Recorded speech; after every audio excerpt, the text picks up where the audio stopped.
누가복음 3장 4절, 5절, 6절 찾았으면 저랑 같이 읽습니다. 선지자 이사야의 책에 쓴 바 광야에서 외치는 자의 소리가 있어 이르되 너희는 주의 길을 준비하라. 그의 오실 길을 곧게 하라.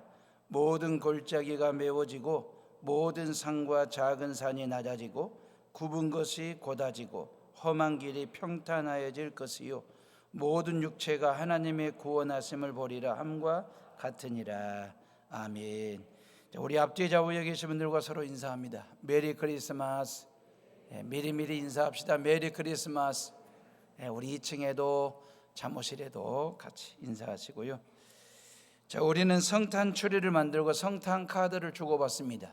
성탄 선물 주고받기 위해서 준비하면서 이제 메리 크리스마스를 기다리고 준비하는데, 이 땅에 하나님의 아들로 구세주로 오신 예수 그리스도를 맞이할 준비를 하면서 우리는 지금 대림절을 보내고 있거든요. 하나님은 이 대림절 말입니다, 아들 예수를 인간으로 이 땅에 보내실 목적, 이 땅에 오셔서 무슨 일을 하게 하실는지, 예수 그리스도가 이 땅에 구세주로 오셔서 어떤 일을 하실 건지에 대한 선포, 스피커로 세례 요한을 선택하시고 사용하셨거든요. 3절에 보면 요한이 요단강 부근 각처에 와서 죄 사함을 받게 하는 회개의 세례를 전파하니 그랬거든요. 다시 말하면 요한이 베푸는 세례는 말입니다, 회개하는 데 목적이 있습니다. 내가 죄인됨을 고백하고 회개함으로 인하여 이 땅에 성탄하시고 구주로 오실 예수 그리스도를 맞이할 준비, 그 말입니다. 성령과 불로 세례를 베풀기 위해서, 또한 죄를 사하실 그 예수 그리스도의 길을 준비하는 자로 세상에 예수님보다도 6개월 먼저 태어났던 세례 요한 말입니다. 이 요한에게 하나님은 700년 전에 이사야 선지자에게 약속하시고 말씀하신 이 성탄과 그리스도의 사역에 대해서 다시 한번 선포하도록 스피커로, 메신저로 선택하신 거거든요.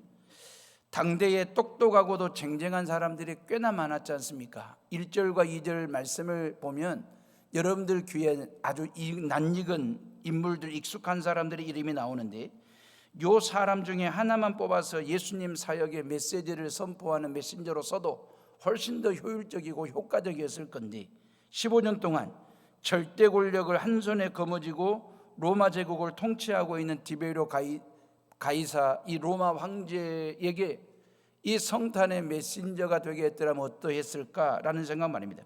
예수님 사역의 프로젝트를 주셨다면 어떻게 되었을까? 메리 크리스마스가 되었을까? 아니라는 생각이 들지요. 왜냐하면 본인 스스로가 황제가 신적인 존재거든요. 신적인 존재가 예수님의 신적인 사역을 좋아할 리가 없지요. 그렇기 때문에 메리, 즐겁고 행복한 성탄이 아니라 어찌 보면 무섭고도 그리고 불행한 성탄이 될 수도 있거든요. 그럼 누가복음을 쓴 누가는 예수님 당시 역사적인 상황을, 인물들을 중심으로 해서 설명을 해주고 있는데, 유다 총독 본디오 빌라도와 분봉왕 세 사람 이름이 나오지 않습니까? 지금 1절과 2절에 보니까. 그럼 예수님이 유대 땅 베들레헴에 태어났을 때, 그때 당시 통치하는 유대의 왕은 헤롯 왕이거든요. 아버지 왕, 대헤롯이라고 얘기하는. 이 헤롯에게는 6명의 아들이 있었거든요. 그리고 임종 직전에 죽음을 앞두고 대헤롯 왕이 로마 황제에게 허락을 받은 게 뭐냐면, 유대 나라를 4개로 분봉, 쪼개서, 그 말이에요. 벌이 분봉하듯이 유대 나라를 4개로 분할 통치할 수 있는 기회를 달라고 허락을 받습니다. 그리고 4명의 아들들에게 분봉 왕으로 세우는 일을 하거든요.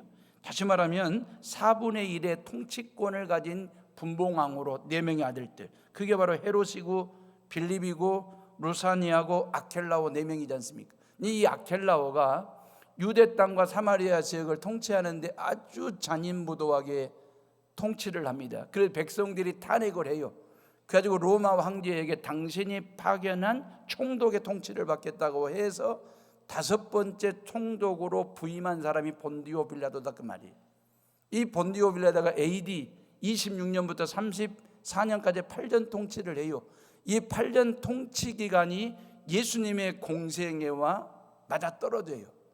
그래가지고 결국 역사적인 오명을 쓰지 않습니까? 우리가 사도신경을 고백할 때마다 본디오 빌라도의 고난을 받아 십자가에 못 박혀 죽으시고 이런 존재가 되어버린 본디오 빌라도의 통치가 있었거든요. 자, 이러한 정치적인 사람들에게 성탄의 메시지를 주었을 때 어찌 됐을까? 해피 크리스마스가 될까? 아니라는 거지요. 왜? 정치인들은 지극히 예수님의 탄생을 정치적으로 해석할 겁니다. 자기 권력을 공고히 하는데 역으로 이용할 가능성이 훨씬 크기 때문에. 그건 정치인이 아니면 종교 지도자들도 있었지 않습니까? 오늘 본문 2절 말씀에 보니까 안나스와 가야바라고 하는 대제사장이 둘이 나오는데, 왜 예수님은 정치인도 아니고 종교인도 아닌 빈들에 있는 광야에 있는 세례 요한을 성탄의 스피커로 썼을까? 요 얘기는 뭔 얘기냐면, 예수님 당시에 대제사장이 2명이면 안 돼요. 근데 2명이에요. 이 2명도 가족이에요. 안나스는 장인이고 가야바는 사위거든요. 지네들끼리 지지고 볶는 이 종교 말입니다. 결국 황폐해졌고 타락할 만큼 타락한 종교 지도자들을 우리 하나님은 외면하시고 그 말입니다. 그리고 광야에 거린처럼 광인처럼 복음을 증거하는 세례 요한을 선택하여 예수 그리스도의 일을 준비하고 예비하는 자로 선택하시는 상황 말입니다. 어찌됐든 정치적으로나 종교적으로 황폐해지고 타락해지고 엉망진창인 상황을 보고 예수님께서 뭐라고 탄식하셨습니까? 목자가 없는 양들과 같다라고 탄식을 하셨거든요. 자, 하나님의 말씀이 이러한 정치나 종교 지도자들, 권력자들에게 주어진 것이 아닙니다. 거룩한 성전이나 제사장들에게 주어진 것이 아니고 빈들에 사는 요한에게 임한 것이거든요. 세속의 한복판이 아니었습니다. 수많은 사람들이 몰려있는 곳도 아니었습니다. 외로운 곳, 고독한 곳, 광야에 하나님의 말씀이 임했거든요. 부패와 결탁이 없는 곳, 화려함이나 권력의 난무함이 없는 곳, 아부와 아첨도 없는 무은지경의 땅, 광야 빈들 말입니다. 사람들의 박수나 갈채도 없는 그런 땅. 그래서 하나님께 좀 더 집중할 수 있는 곳, 하나님의 세미한 음성에 귀를 기울일 수 있는 곳, 하나님과 깊은 만남을 가질 수 있는 곳, 광야 빈들 말입니다. 거기에서 하나님의 나라를 선포하는 세례 요한에게 하나님의 말씀이 임하게 되었고, 성탄하신 예수 그리스도께서 무엇을 하실 것인지를 전하는 스피커로 요한이 선택을 받은 거죠. 예수님이 아기예수로 오실 당시의 유대 땅은 영적으로 모든 사회적인 전반에서 캄캄하고 한치 앞을 내다볼 수 없는 어두운 그런 시대였습니다. 정치는 국민들로부터 신뢰를 잃었고, 사회는 불안했고, 경제는 도탄에 빠졌고, 그리고 윤리는 땅에 떨어진 지 오래됐고, 종교마저도 백성들에게 희망과 기대를 주지를 못하는 상황이었거든요. 백성들에게 유일한 소망과 희망이 뭐였습니까? 메시아 대망신앙이 있었지 않습니까? 700년 전에 이사야 선지자를 통해서 예언하시고 약속하신 메시아 그리스도의 이 땅에 오심에 대한 대망신앙이 말라기 선지자 이후 세례 요한이 등장하기 전까지 400년 동안 말씀이 없고 예언이 없고 약속이 없고 선지자가 없는 영적 암흑기를 지내면서 백성들의 마음 밑변에 있는 메시아 대망신앙도 그 심지가 꺼져가는, 그 희망마저도 사라져가는 그 타이밍에 세례 요한이 광야에 등장하게 된 거죠. 어찌 보면 예수님이 정확한 진단을 그 목자 없는 양처럼 이리저리 방황하고 있는 길을 잃어버린 양처럼 말입니다. 그러한 때에 그 말이 나실인 세례 요한이 광야에서 말입니다. 독사의 자식들아 회개하라, 천국이 가까이 왔느니라고 독설적으로 일갈하거든요. 독사의 자식들아, 이 말은 독을 품은 자들아 그 말이에요. 그 독이 뭡니까? 죄 말입니다. 죄를 품고 죄를 짓는 자들아. 독설적인 진단이지 않습니까? 정확한 진단입니다. 진단만 내린 게 아니고 처방을 내린 게 회개하라 그 말입니다. 메타노이아 그 말입니다. 너희들의 모든 삶을 뜯어 고치고 모든 삶의 방향을 틀어라 그 말이거든요.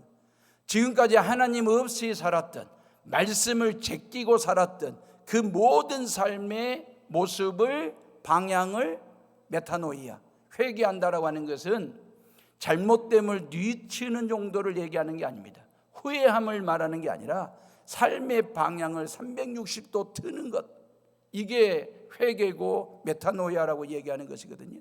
다시 말하면 우상 숭배하던 사람들이 330도 정도 트는 걸 말하는 게 아닙니다. 359도를 말하는 게 아니라 360도 전적으로 하나님을 향하여 삶의 방향과 신앙의 방향을 틀고 하나님 품 안에 안기는 상태를 메타노이아, 회개라고 얘기하는 것이거든요.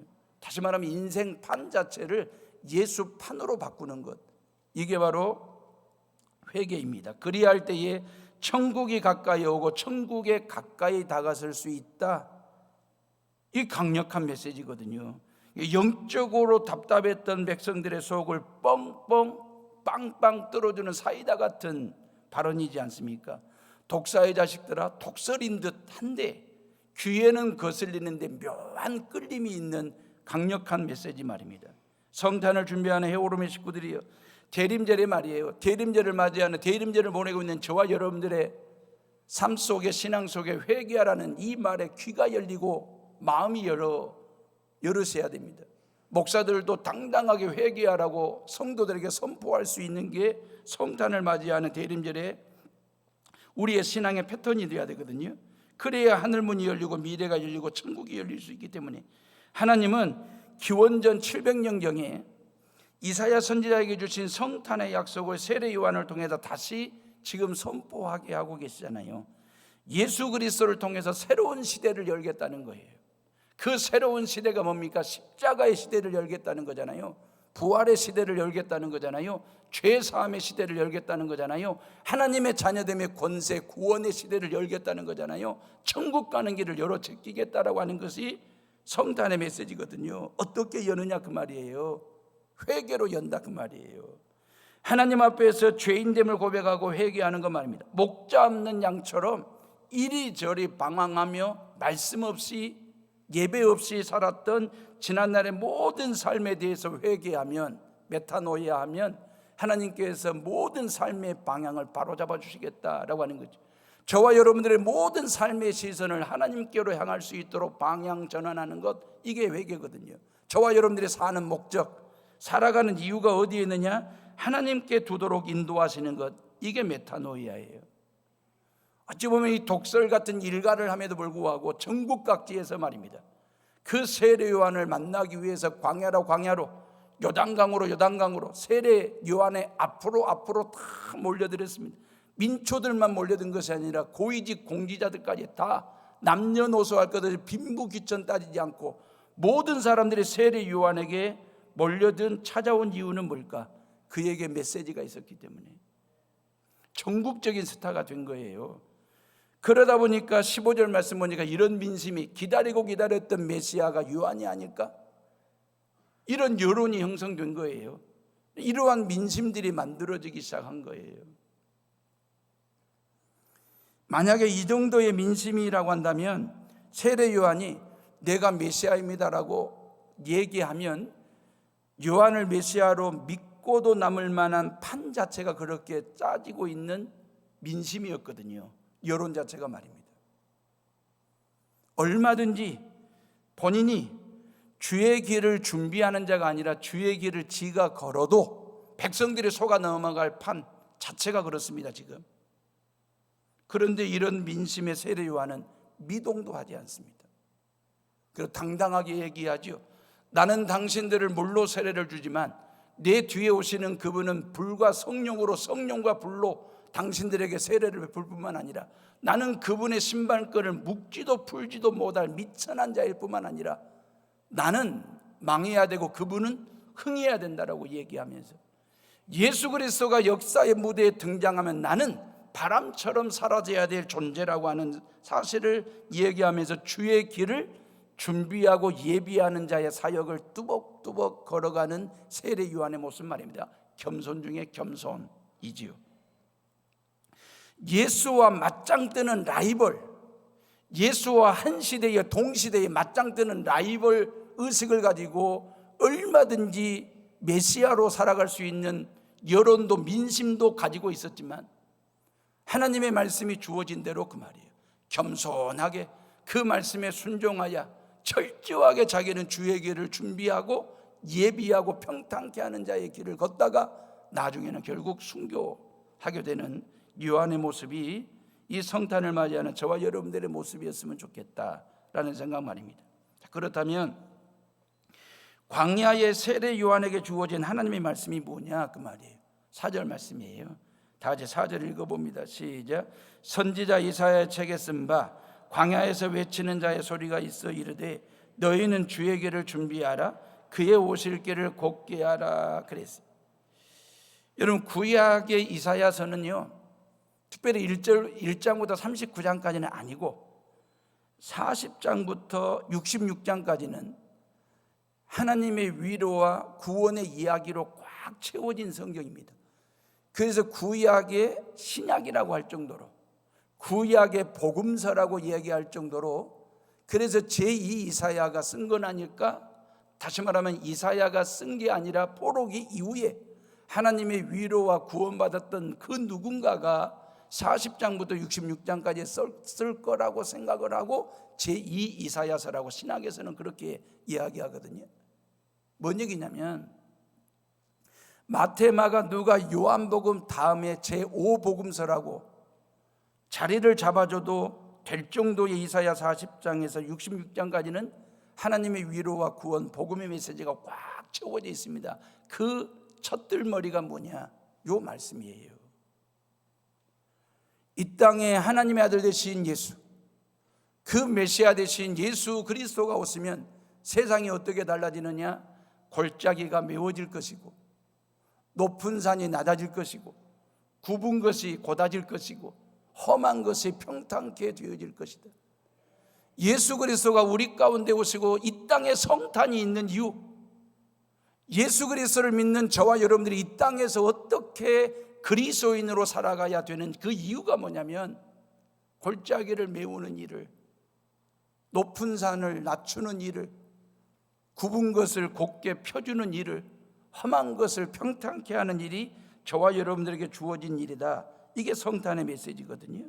세례 요한이 그걸 지금 선포하고 있는 거예요. 그래서 주의 길을 가는, 주의 길을 갈 수 있도록 예비하고 준비하는 그 사역을 뚜벅뚜벅 감당하고 있는 세례 요한의 모습 말입니다. 예수님과 파이팅 싸운 자가 아닙니다. 철저하게 예수님의 들러리 역할을 하는, 예수님의 역사의 무대에 등장할 수 있도록 길을 열고 길을 닦는 일을 준비하는 들러리 신앙 말입니다. 라이벌 신앙이 아니라 세례 요한이 주를 맞이할 준비를 했듯이 우리도 주님을 맞이할 준비를 해야 되는데 어떻게 해야 되느냐? 이사야 선지자처럼 요한처럼 말입니다. 우리 모두도 골짜기를 메워야 되지 않겠습니까? 높은 산이 낮아져야 되지 않겠습니까? 굽은 것은 곧게 펴야 되지 않겠습니까? 험한 것을 평탄케 하는 일을 우리가 해야 돼요. 어찌 보면 세례 요한은, 이사야 선지자는요 그때 당시에 모든 사람들의 마음의 상태, 삶의 현장의 모습을 골짜기로 비유적으로 표현한 거죠. 높은 산이라고 봤고 굽어진 거라고 봤고 험한 것이라고 본 거예요. 비유적으로 그렇게 표현을 한 건데 어찌 보면 우리의 마음의 상태를 표현하고 있는지도 모르죠. 그러면 성탄하신 예수 그리스도를 맞이하려면 먼저 마음의 골짜기를 메워야 된다. 우리말에 골이 깊어졌다는 말이 있잖아요. 골이 깊어졌다. 여러분들 지난 1년 동안 마음의 골은 어떠신지 그 말입니다. 깊어졌는지, 그 마음의 골이 더 넓어졌는지. 깊어지고 넓어지면 다시 하나가 되기가, 다시 만나기가, 다시 관계가 회복되기가 엄청 어렵습니다. 그래서 마음의 골이 깊어지면 안 돼요. 깊어질수록, 넓어질수록 더 어려워지기 때문에 이 마음의 골짜기를 골로 패인 그 부분을 뭔가로 채우고 메꾸고 돋우라고 하는 것이 성탄의 메시지거든요. 이 연말의 말입니다. 부부 사이에 골짜기가 있지는 않습니까? 아니면 직장 동료들 간에, 성도들 간에, 이웃 간에, 지인들 간에 깊이 파인 골짜기가 있는지 확인하고 점검하는 것도 성탄과 연말 연초를 준비하는 마음가짐이라고 생각을 합니다. 저와 여러분들이 개인적으로 골이 깊어져 있거나 패이지는 않았는지 조심스럽게 묻고 싶습니다. 저와 여러분 사이에 골짜기가 없다면 감사할 일이지만 어쩌신지 그 말이에요. 동료들 간에 불신의 골이 깊어져 있거나 아니면 성도들 간에 마음이 상하여 골이 깊어져 있거나 미움의 골짜기, 섭섭함과 서운함의 골짜기가 있을 수 있잖아요. 피해의식의 골짜기가 있을 수 있잖아요. 지난 1년 동안 죽을 똥 살 똥 누워가면서 열심히 일을 했는데 그 열심히 일한 만큼 어떤 정당한 대가를 받지 못했을 때 배신의 골짜기가 깊이 파일 때가 있지 않습니까? 여러분들의 마음속을 들여다봐 보세요. 모두가 다 골짜기가 있다 그 말이에요. 그 골짜기의 골의 깊이와 넓이가 다를 뿐이지 그 말. 목사인 저에게도 골짜기가 있다니까요. 근데 이걸 메우고 채우라고 도두라고 말씀하시는 거잖아요. 뭘로 채워야 될까요? 세상 사람들은 뭘로 채우려는지를 모르지만 저와 여러분들은 그 말이에요. 이 마음의 골짜기를 말씀과 기도와 찬송과 은혜와 사랑과 축복과 용서, 헌신과 봉사와 교제와 나눔과 베품을 통해서 이 마음의 골짜기를 잘 메꾸고 채우고 돋우는 성도들 되시기를 주님의 이름으로 축원합니다. 성탄을 준비하는 헤오름의 식구들이요, 성탄하신 예수 그리스도는 골짜기를 메우러 오신 분이에요. 사탄마귀는요 골짜기를 파는 사람이거든요. 사탄마귀를 헬라어로 얘기할 때 그 말이거든요. 다시 말하면 에덴 동산의 아담과 하와 사이에 메꿀 수 없는 골짜기를 팠지 않습니까? 이게 사탄마귀가 하는 짓이, 아담과 하나님 사이를 불순종이라고 하는 골짜기로 깊이 파가지고 죄를 채워버렸거든요. 그래서 마귀를 헬라어로 디아볼로스 그러잖아요. 이 디아볼로스라고 하는 말은 틈, 골을 파는 존재의 그 말이에요. 틈새를 벌리고 골을 파는 존재가 바로 디아볼로스거든요. 사탄마귀가 그 짓을 합니다. 그래서 하나님과 성도와의 사이에 골을 파요, 틈을 벌려요. 그 사이에 죄를 낑겨 놓습니다. 죄를 채워 놓습니다. 그래서 하나님과 하나 되지 못하도록, 하나님 앞에 서지 못하도록, 예배하지 못하도록, 하나님을 믿지 못하도록 골을 파고 틈을 벌리는 존재가 바로 디아볼로스, 사탄마귀거든요. 왜 저와 여러분들이 성령 충만해야 되고 말씀이 충만하고 은혜 충만한 삶을 살아야 되냐면, 내 마음속에 성령이 임재하고 저와 여러분들이 성령 안에 거하는 삶을 살아야 되는 이유는 뭐냐면, 하나님과 나 사이에 틈이 벌어지면 안 되기 때문에, 하나님과 나 사이에 골이 파지면 안 되기 때문에, 디아볼로스가 틈타지 못하도록, 디아볼로스가 골 파지 못하도록 성령 하나님으로 꽉 채우고 살아가는 삶 말입니다. 그래서 하나님 앞에서 건강하고 진실된 삶을 통해서 하나님의 영광 드러내는 삶 말입니다. 여러분들의 마음을 기도로 채우시기를 바랍니다. 찬양으로 채우시기를 바랍니다. 하나님의 말씀으로 채우시기를 바랍니다.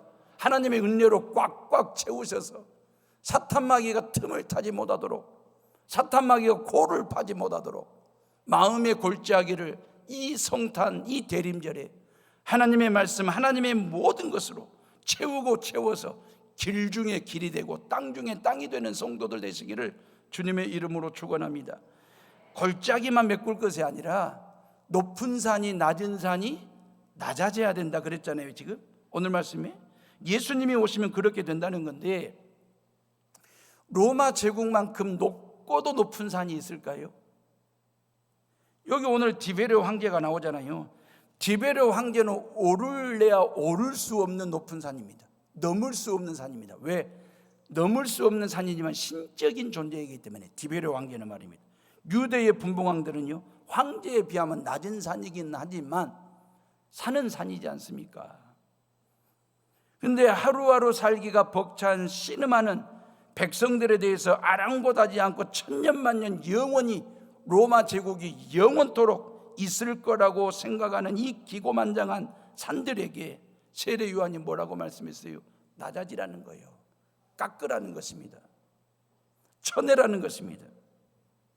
종교적으로 대제사장과 안나스와 가야바도 범접할 수 없는 높은 산들이었지 않습니까? 바리새인들과 사두개인들도 높고도 높은 종교적인 산들만, 이런 산을 깎아 낮추어 길 중에 길을 내고 땅 중에 땅이 되는 그런 일을 하러 누가요?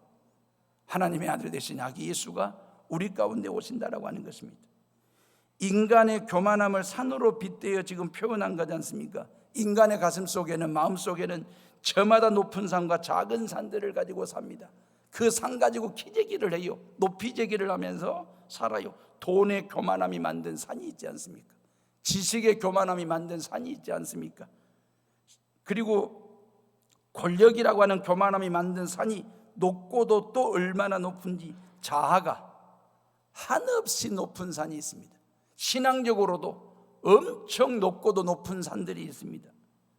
기도의 교만함, 찬양의 교만함, 헌신의 교만함으로 높이 쌓은 산들을 가지고 신앙생활하는 사람들이 의외로 있습니다. 주님이 주신 은사를 가지고 하나님의 영광 드러내는 일에, 교회와 성도들의 신앙 성숙되게 하는 일에 밑돌 역할을 해야 될 그 은사가 자기 이름을 드러내는 은사로 사용이 되어진다고 한다면 이것도 영적 신앙적 교만함의 산이 되는 것이거든요. 그거 쳐내라는 것입니다. 그거 깎으라는 것입니다. 그거 낮추라는 것입니다. 돈을 깎고 지식과 권력과 신앙의 교만함을 깎아 낮아지는 것, 높아지지 말고 낮아지는 겸손함, 이게 성탄을 맞이하는 저와 여러분들의 삶이어야 된다. 성탄을 사모하는 해오름의 식구들이요, 예수님만큼 높고 높으신 분이 계실까요? 예수님은 하나님이신데 예수님보다 높은 사람은 없어요. 그리 높고도 높으신 예수님이 가장 낮고 낮은 모습으로 유대 땅 베들레헴 마구간에 나셨으니까, 마구간보다 더 낮은 곳이 있으면 예수님은 그곳을 선택했을는지도 모릅니다. 하나님이 보실 때 당신 아들을 가장 낮고 낮은 곳에 나게 해야 되는데 그곳이 어딜까? 마구간으로 보신 거죠. 그래서 가장 낮은 자로 오셔서 낮은 자의 친구가 되시고 낮은 자의 보시 되시고 낮은 자의 구원의 주가 되시는 그 예수 그리스도 말입니다. 가장 높으신 분이 가장 낮고 낮은 곳에 낮은 자의 모습으로 오셔서 낮은 자의 구주가 되신 그 예수님은 가실 때도 가장 낮은 자의 모습으로 처절하게 저와 여러분들의 모든 죄값을 짊어지고 십자가 위에서 당신 살을 다 찢고 당신 피를 다 쏟으시면서까지 가장 낮은 자의 모습으로 가셨지 않습니까? 이게 예수님이 우리 가운데서 오셔서 하실 일이에요. 세상에 많은 사람들이 이것저것 가지고 누가 높냐 낮냐 키재기하고 높이재기하고 줄을 떼고 있을 때 예수 그리스도께서 오셔가지고 십자가 죽음과 부활을 통해서 가장 낮은 자의 모습이 뭐냐? 십자가 지는 자의 삶이고 부활의 영광을 가지고 그리스도의 보혈의 피를 이 땅 가운데 뿌리는 자들, 그게 가장 낮은 자의 모습이고 그리스도인의 모습이다. 높은 산이 낮아지고 작은 산들이 쳐내고 깎고 쳐내서 낮아지게 되면 거기에 길 중에 길이 나요. 땅 중에 땅이 되는 것입니다. 목사 중에 목사가 언제 되느냐? 마음의 골짜기를 메꾸었을 때, 높은 채 하지 말고 낮은 자의 모습으로 성도들과 함께 어울릴 때 목사 중에 목사가 됩니다. 길 중에 길이 나듯이. 자, 골짜기는 메우고 높은 산은 낮추고 그 다음에 할 일이 뭐냐면 굽은 것을 바로잡아 주는 거. 굽은 것을 바로잡아 주는 거. 옛날에는요, 순천에서 서울 가려고 하면 승주로 갔어요. 곡성으로 갔습니다. 북광주로 갔습니다. 장성 갑니다. 그가 꼭지점 꺾여요. 그리고 그 장성에서부터 다시 백양사로 정읍으로, 그리고 동전주로, 그리고 전주를 들려서 익산으로 해서 익산선 논산, 그리고 대전으로 해서 쭉 달리면 서울까지 가는 것이거든요. 지도를 펼쳐놓고 봐보세요. 삼각형으로 굽어 있습니다. 그래서 멀어요. 시간도 많이 걸려요. 위험하기도 해요. 힘들어요. 지쳐요. 왜? 굽은 길이었기 때문에. 딱 지도를 펼쳐놓고 순천과 장성과 익산 삼각형으로 굽은 길이 나 있습니다. 지금 순천에서 서울 가는 길은요, 절대 굽은 길로 가지 않습니다. 왜? 직선도로가 났거든. 순천서 황전 넘어 구례로 넘어가고 말입니다. 구례를 지나 남원 오수, 임실, 동전주를 거쳐서 익산으로 해서 논산, 대전, 서울로 가면 그리 시간도 단축이 될 뿐만 아니라 길도 좋고 새로운 길이 낫지 않습니까? 굽은 길을 버리고 직선도로 새 길이 났기 때문에 순천, 여수, 광양 사는 사람들의 서울 가기가 훨씬 더 수월해졌고 시간이 단축이 됐습니다. 그 길을 내기 위해서 말입니다. 달려보신 분들은 아시잖아요. 산과 산 골짜기를 흙으로 채우든지 교각을 세워서 연결을 하든지 큰 산은 터널을 뚫어 길을 내든지 아니면 강은 다리를 놓아서 건너게 하든지 그래서 모든 길이 평지가 되게 하고 모든 길을 대로로 놓았습니다. 굽었던 길을 직선거리로 바로 옛날에는 곡선도 아름다웠죠. 왜? 문명과 기계와 기술이 없을 때에는 그냥 지형에 따라서 길들을 만들다 보니까 꾸불꾸불 고불고불 그런 길들 막 그런 길도 다녀보면 낭만적인 것은 사실이지만 문명이 발달하면 발달할수록 길은 직선으로 굽은 길을 바로잡아주는 것처럼 말입니다. 사랑하는 헤어룸의 식구들이요, 여러분의 마음의 상태는 삶의 모습은 신앙은 어떠십니까? 굽어 있습니까? 아니면 고다 반듯 하십니까? 마음이 굽으면 생각이 굽어져요. 생각이 굽어지면 말이 삐딱해지기 시작해요. 그렇기 때문에 절대 마음이 굽어지면 안 돼요. 마음이 굽어지면 생각이 굽어지고 생각이 굽어지면 말이 거칠고 행동이 투박해질 수 있는 상황 말입니다. 삐딱해지기 때문에. 그래서 예수님은 이걸 바로 잡아주기 위해서 우리 가운데 오셨다라고 하는 거죠. 어찌 보면 주일날은 골짜기를 메꾸는 날이지 않겠습니까? 교회는 낮추고 낮추는 장소입니다. 예배는 고다지게 바로 잡아주는 것이거든요. 그러니까 주일날 여러분들이 이 교회에 오셔서 예배를 통해서 마음의 골짜기를 하나님의 것으로 꽉 채우고, 그죠?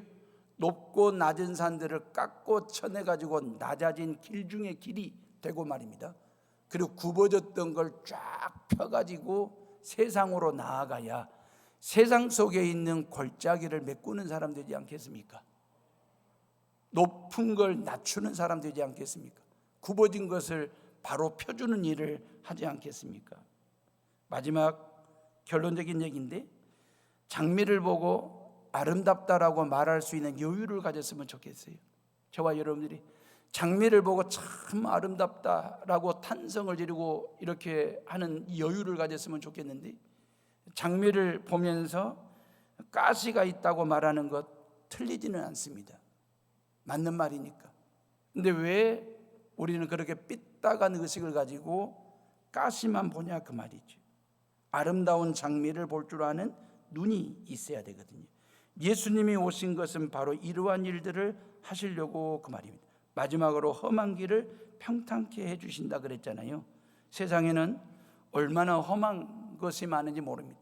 말이 얼마나 험한지, 얼굴 표정들이 얼마나 험한지, 행동이 험하고, 그래가지고 이런저런 상처로 움푹 패해가지고 이리저리 시달려가지고 움푹 패인 마음들을 가지고 사느라고 얼마나 벅차게 버겁게 살아가시는지, 울퉁불퉁한 험한 길을 걷는 인생들이 참 많습니다.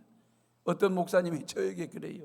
임 목사, 목회 길도 얼마나 험하고 굽고 패이고 힘든지 몰라 그러거든요.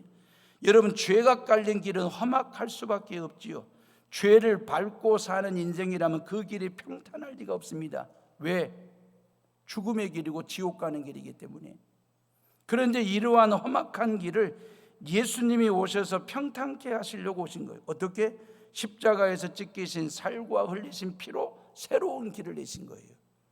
죄를 깔면 험악한 길이 되는 것이고, 예수의 살과 피를 깔면 평탄케 되어지는 삶을 살아갈 수 있다. 이게 성탄의 메시지가 되는 것이거든요. 골짜기는 메꾸자 그 말입니다. 높은 것은 낮추자 그 말이에요. 굽어진 것은 펴자 그 말이에요. 험한 것은 평탄케 하자. 그래야 길 중에 길이 되고 땅 중에 땅이 되고 교인 중에 교인 되고 목사 중에 목사가 되는 것이거든요. 이야기 안 하고 마치겠습니다. 카타르 월드컵이 오늘 새벽에 이제 크로아티아가 3위, 모로코가 4위로 결정이 났어요. 내일 새벽이면 아르헨티나나 아니면 프랑스 두 나라 중에 한 나라가 우승국이 될 겁니다. 우리 대한민국도 12년 만에 16강에 오르는 쾌거를 통해서 국민들이 한 번도 카타르시스를 느꼈지 않습니까? 제가 잠깐 돈 이야기를 해보면 16강을 진출하게 되면, 제가 검색을 해보니까 그래요. 16강 진출한 팀에게 포상금이 얼마가 주어지냐면 피파에서 말입니다, 176억을 줍니다. 그럼 176억 가지고 엔트리 멤버 26명으로 나누면 1인당 6억 5천 정도가 주어지는 거예요. 8강에 진출하면 8억 5천, 4강에 진출하면 12억 5천이 1인당 받게 되는 포상금의 내역이거든요. 그리고 우승을 하면 개인당 22억 정도를 받습니다. 물론 선수가 전부를 다 받는 건 아니지요. 우리나라 선수는 2억 6천에서 한 3억 4천 정도 1인당 받는 포상금을 받게 된다고 그래요. 어찌됐든지 간에 중요한 것은 선수들이 그런 포상금을 보고 뛰는 것은 아니겠죠. 그죠? 정말 포상금을 뛰어넘는 가치, 그 가치와 명예를 가지고, 국가의 명예를 가지고 뛰는 선수들이지 않습니까? 제가 돈 이야기로 설교를 끝내면 끝이 안 좋죠. 뭔 얘기냐면 월드컵에 나가는 엔트리 멤버 최종 명단은 26명입니다. 프랑스도 26명 피파에 신고했고, 카타르 개최국이라고 해서 36명을 엔트리 멤버로 뽑는 게 아닙니다. 거기도 26명이에요. 근데 대한민국은 27명을 데리고 카타르 월드컵에 갔거든요. 예비 선수 오영규라고 하는 한 명을 더 데리고 갔습니다. 손흥민이 부상으로 안아골절상을 입어서 만약에 손흥민이 뛰지를 못할 때 이 오영규를 대체 선수로 뛰도록 우리가 흔히 말하는 시쳇말로 스페어로 데리고 간 것입니다. 스페어로. 오영규는 한 게임도 단 1분 1초도 뛰지를 못했고 등번호도 받지를 못했습니다. 왜? 손흥민이 열심히 뛰었기 때문에. 26명 선수들과 함께 연습도 했다고요, 훈련도 했다고요, 합숙도 했다고요, 카타르까지 같이 갔다고요. 근데 요 27번째 오영규는 말입니다, 등번호도 없이 1분 1초도 그라운드를 밟지를 못한 선수가 되었습니다. 혹시나 하고 갔는데 역시나 였거든요. 얼마나 등번호를 받고 싶었겠습니까? 얼마나 그라운드에 나아가 뛰고 싶었겠습니까? 그런데 포상금도 없습니다. 축구협회에서 주는 1억 원 포상금도 이 선수는 못 받습니다. 왜? 대체 선수였으니까. 후보도 아니고 스페어로 갔으니까. 그러면 21살짜리 오영규의 마음은 어땠을까? 골짜기를 파려고 파면, 마음의 골짜기를 파려고 파면 얼마나 깊이 팔 수 있겠습니까? 누가 그 오영규를 탓할 수 있겠습니까? 마음이 굽어지면 단단하게 굽을 수도 있는 그런 마음이지 않겠습니까? 그 마음이 험한, 그 생각이 험할 수만 있다고 한다면 얼마든지 그럴 수도 있지 않습니까? 27번째 스페어로 갔는데 포상금도 없지, 등번호도 없지, 뛰지도 못했지. 마음의 골짜기를 깊이 팔 수도 있고 마음을 굳게 굽어버릴 수도 있고, 험한 생각과 험한 말과 험한 표정을 가지고 분위기를 깨뜨릴 수도 있는데, 그런데 27명의 선수들이 마음의 골짜기를 팠다든지, 주전이라고 높아지고 교만했다든지, 주전이라고 마음이 굽어지고 후보라고 마음이 삐뚤어졌다든지, 결정적인 순간에 찬스를 놓쳤다고 어느 누구 한 사람 험한 표정 짓거나 험한 말을 했다는 말을 들어본 적이 없습니다. 예선 세 게임을 사력을 다해서 26명이 뛰었습니다. 이기면 다 같이 부둥켜 안고 울고 웃고 땀 닦아주고 그랬습니다. 지면 눈물을 닦아주고 서로 손을 잡아 일으켜주면서 어깨를 토닥거리면서 잘해보자고, 잘할 수 있다고 응원하고 격려하고 박수를 보냈습니다. 더 놀라운 것은 26명의 선수들이 27번째 선수 스페어로 온 오영규를 위해서 본인들이 포상금을 받기 전에 사비를 털어서 포상금을 만들어 가지고 오영규에게 먼저 줬다는 거예요. 26명의 선수들이. 돈을 모은 것이겠습니까? 마음을 모으고 사랑을 모은 게지요. 오영규는 형들에게 돈을 받았겠습니까? 형들이 자기를 스페어 인생을 챙겨주고 배려해주는 그 형들의 사랑과 마음을 받은 거죠. 그래서 오영규가 뭐라고 인터뷰를 했냐면, 이번 월드컵 경험이 내게는 또 다른 꿈을 꾸게 해줬다. 4년 뒤 2026년 북중미 월드컵에는 반드시 등번호를 받고 당당히 대한민국 국가대표로 뛰고 싶다. 그 고백을 했어요. 이 얼마나 따뜻한 얘기냐 그 말이에요. 이 얼마나 따뜻한 훈기가 있는 온기가 있는 뉴스냐 그 말이에요. 성탄은 이런 뉴스입니다. 성탄은 저와 여러분들의 마음을 따뜻하게 해주는 빅뉴스입니다. 대한민국이 겨울 날씨보다도 훨씬 추워요. 지금 시대가, 대한민국이 얼마나 추운 시대를 살고 있는데, 이 추운 시대를 살고 있는 대한민국 국민들에게 저와 여러분들의 성탄이라는 따뜻한 날로 온기가 있는 이 좋은 뉴스를 전달하시려면 골짜기를 메워야 되시고, 높은 산은 낮아져야 되고, 굽은 것은 패야 되고, 험한 것은 평탄케 하는 일에 저와 여러분들이 앞장서고 하나님의 미랄들이 되시기를 주님의 이름으로 축원합니다. 기도하겠습니다.